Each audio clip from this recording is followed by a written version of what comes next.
నేను కొలటనని ఆయన్ని పూజించే అర్హత నాకు లేదని ఈ లోకం వద్ది. ఉందని చెప్పే ధైర్యం నాకు లేదు. పిరికి వాళ్ళు పారిపోవాల్సిందే. అందుకే నేను వెళ్ళిపోతున్నాను. అమ్మా, ఎలా వెళ్తారు? ఆ తర్వాత ఆయన ఏం కావాలమ్మా? గాయం చేసిన కాలానికి మందు కూడా తెలుసు. అదే మారుపుతుంది. వలుపు తెలిసిన మనసుకు మరుపు కూడా తెలుసు. అదే మర్చిపోతుంది. వస్తాను. విషం తిని చచ్చిపోదావన్నా తల్లిదండ్రుల్ని చెల్లిని కాపాడడానికి నేనింతటి విషం మింగాను. కడసారిగా కన్నవాళ్ళ కాళ్లకు దండం పెట్టి నా జన్మ కడ తీర్చుకుంటాను.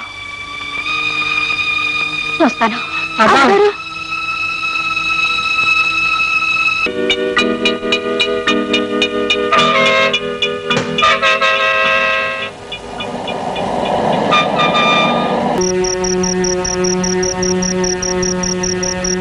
ఎవరది?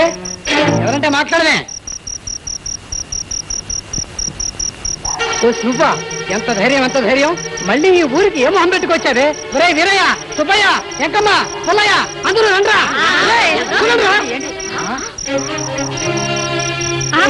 నువ్వెందుకు వచ్చావా ఈ ఊరికి? అన్ని ఊళ్ళో ఏలేసావా? నీ బతుకుచాడా? ఆ మహానుభావుడు సత్యం కడుపునా నువ్వెట్టా పుట్టావే?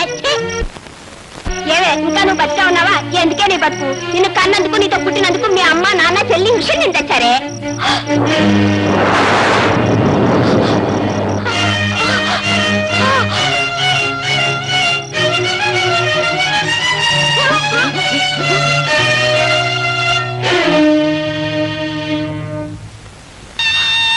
అమ్మా, నాన్న, చెల్లి, నేను కాపురానికి వెళితే నీకు పెళ్ళవుతుంది.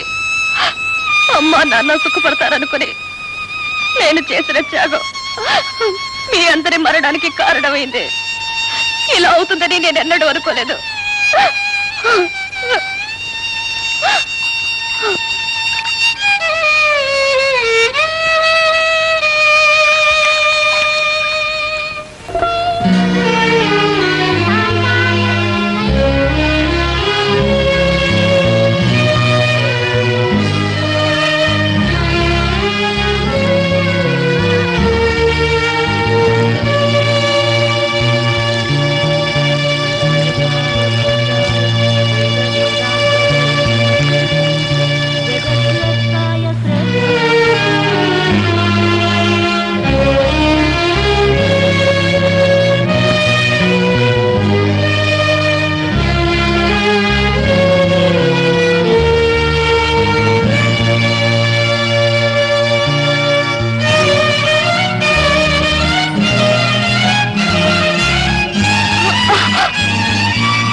ఇన్స్పెక్టర్, నా శోభను ఎలాగైనా నాకు దక్కించండి.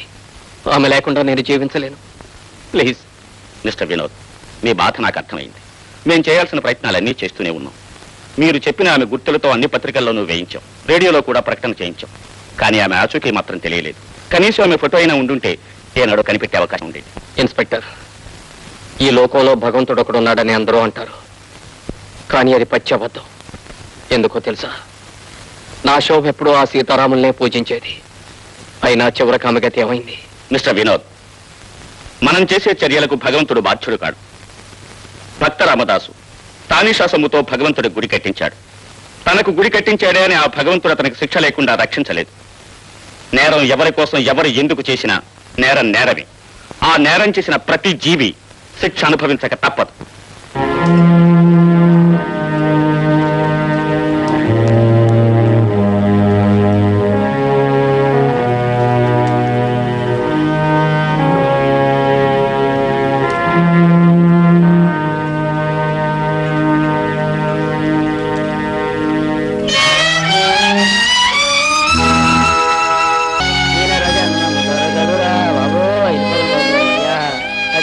బాబు ధర్మం చేసాం బాబు, పుణ్యాత్మ బాబు.